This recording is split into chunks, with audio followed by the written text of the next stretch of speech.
இந்த மாவட்டத்திற்கு பொறுப்பான அருமை சகோதரர் திரு எட்மண்ட் அவர்கள் நம்முடைய ஆவடி மாநகர ஆணையரத்திலே கடிதம் கொடுத்து ஜனநாயகரிதான் ஆர்ப்பாட்டத்திற்கு அனுமதியை கோரியிருந்தார். அந்த அனுமதி மறுக்கப்பட்டு கடிதம் என் கைக்கு வந்தது நேற்று முதல் நாள் நள்ளிரவு.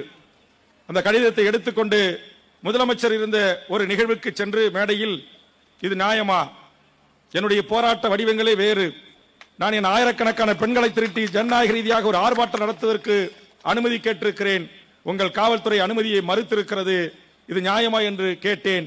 கோபப்படாதீர்கள், கோபித்துக் கொள்ளாதீர்கள். நான் அனுமதி ஜனநாயக ரீதியாக உங்கள் போராட்டத்திற்கு, அதுவும் ஆர்ப்பாட்டத்திற்கு அனுமதி அளிக்க உத்தரவிடுகிறேன் என்று மாண்புமிகு தமிழ்நாடு முதலமைச்சர் அவர்கள் இதில் தலையிட்டு இந்த அனுமதியை எமக்கு தந்திருக்கிறார்.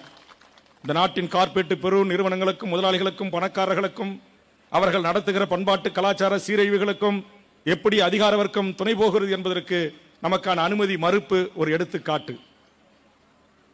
அனுமதி கொடுத்தாலும் கொடுக்காவிட்டாலும் எங்கள் போராட்டம் இங்கு நடந்திருக்கும்.